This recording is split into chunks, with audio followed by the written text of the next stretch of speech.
The problem is that the Japanese have stated that Taiwan is core to Japanese strategic interests, meaning that Japan relies on global trade. And if China were to take over Taiwan, then China could use Taiwan to embargo Japan and block Japan from Southeast Asia. So Japan would not allow the unification of Taiwan and China. And in fact, these past few months, the Prime Minister Takaichi has launched a frenzy of remilitarization. And she's been fostering close military cooperation with India, with the Philippines, and with Australia to counter what they perceive as the China threat. Now, Chinese geopolitical strategy is to try to avoid kinetic warfare. China does not like to fight wars for a variety of reasons. And so what happened was that in May, right after Trump and Putin visited China, President Xi Jinping made a personal visit to North Korea. And I think the logic of this is to use North Korea as a point of leverage against Japan, right? Because if North Korea is lobbing missiles into the Sea of Japan, this is going to freak out the Japanese population. And already the Japanese population do not want to remilitarize. There's been lots of protests against Japan's aggression. And so hopefully, the great hope is that by using North Korea as a point of leverage, Japan and China can come to a compromise via Taiwan. But unfortunately, I think that the Americans are trying to co-opt the Japanese political system.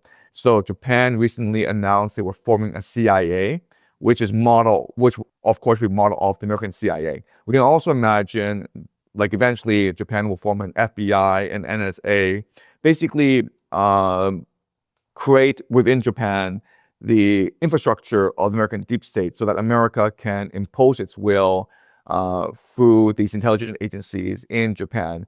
So America is trying to vassalize Japan and use Japan as a pawn in this great game against China. So I think this is how the geopolitical situation will turn out in East Asia.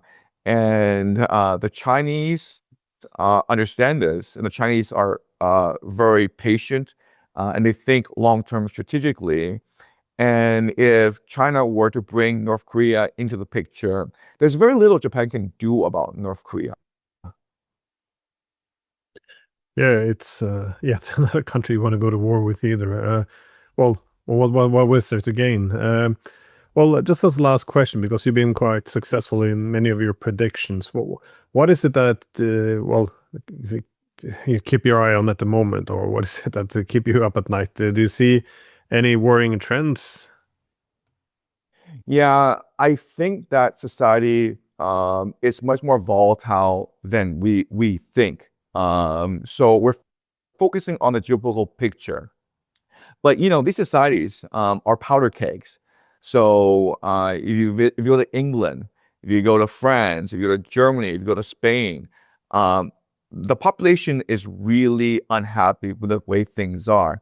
I'm in Los Angeles, and it's my first time in the United States in 2 years. And the signs of imperial decline are everywhere. And I can't believe that Americans are happy with outrageous food prices. Also, by the way, I'm not sure if you had a chance to visit the United States recently. The food is pure poison in the United States. I've been here for 4 days, and every single day I've had diarrhea. And I pay a lot of money for this food. I make sure to go to like good restaurants. But they put something in the food, whether it's GMOs or some sort of growth hormones or whatever, but it's causing my stomach to rebel against me. And my system is having problems dealing with American food. And all the Europeans say this. The Europeans come to the United States and they can't believe the poison that the Americans are eating. So I don't understand why the American people are putting up with this crap. And I think that eventually there'll be a trigger and you're going to have a lot of violence in the United States. So I think that is something that people are not aware of. We're too focused on these flashpoints, and we don't recognize that within all these societies, the population is extremely restive, extremely frustrated with the political leadership. And at any point, things can blow up. Do you see something similar in Europe though? Because, well, again, I guess Britain doesn't look very stable.